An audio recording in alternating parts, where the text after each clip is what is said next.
in 1982, in between releasing his own iconic album, The Dude, and starting production on the biggest album of all time, Quincy Jones produced an often overlooked album by Donna Summer, featuring a song that would foreshadow everything he was about to accomplish in the coming years.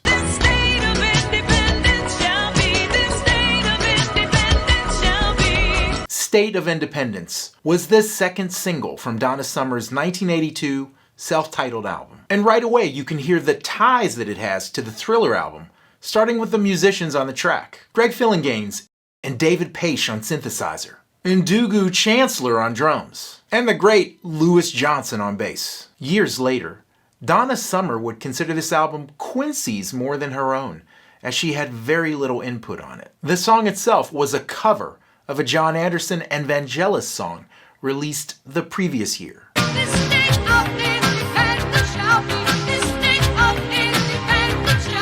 Ultimately, the original version was just a basic track with a vocal that was mostly improvised. And if you're a fan of Yes, it sounds like the most John Anderson song ever. Quincy's version stays mostly true to the original, using the same tempo, groove, and bass line, but it drops the key down to take advantage of Donna Summer's rich alto register.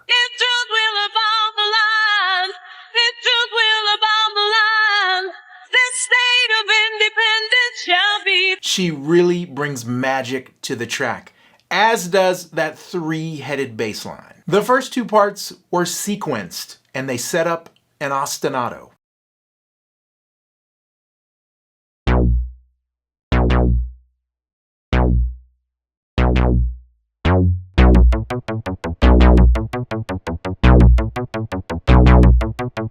And for the second half of the song, Q adds a live bassist to bring the music some soul.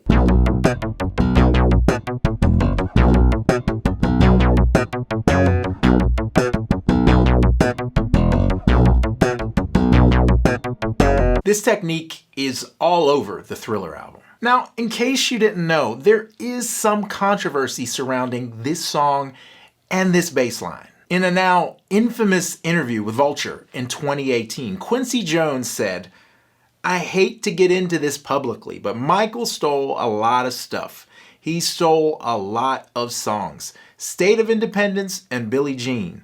The notes don't lie, man. He was as Machiavellian as they come." Oof. Now, both songs are at different tempos in different keys, but once you hear it,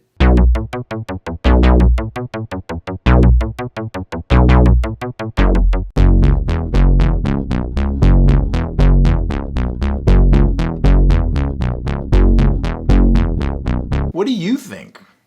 Let me know in the comments. Undoubtedly, the centerpiece of State of Independence is the all-star choir that Quincy Jones assembled to sing background on this song, including Lionel Richie, Dionne Warwick, Michael Jackson, Brenda Russell, Christopher Cross, the actress Diane Cannon, James Ingram, Kenny Loggins, Quincy himself and his wife Peggy Lipton, Patty Austin, Michael McDonald, and Stevie Wonder.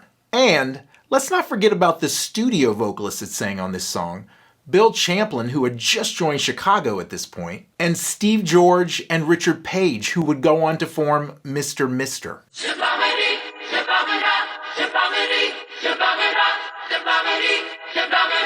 In case you're wondering, they're singing Shablamadi Shablamada, two words that John Anderson made up. Seriously. Each of these singers was recruited by Q, and as Donna Summer would later go on to say, when Quincy calls, people drop what they're doing. 3 years later, he would use these same powers again to bring together the artists for We Are the World. In fact, I noticed that he used the same vocal recording technique for both songs. Let's do a harmony, huh? Okay. 1, 2, 3, 4. Shablamadi, shablamada, shablamadi, shablamada, shablamadi, shablamada. Rather than split up the choir into different sections, he had everybody in the room sing the same vocal part, Tootie. And then layer on top of themselves to create a huge sound.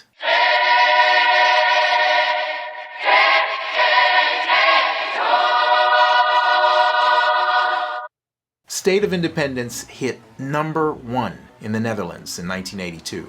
It also hit #10 in Australia and #14 in the UK. But if you have trouble remembering this song like I do, it's probably because it only made it as high as #41 in the US. However, I would argue that we might not have a Billie Jean if it weren't for this song. We might not have a We Are the World without this test run from 1982. The magic that caught fire with Thriller just might have caught a spark with this record first. So make sure you check this one out, and long live the music of Quincy Jones.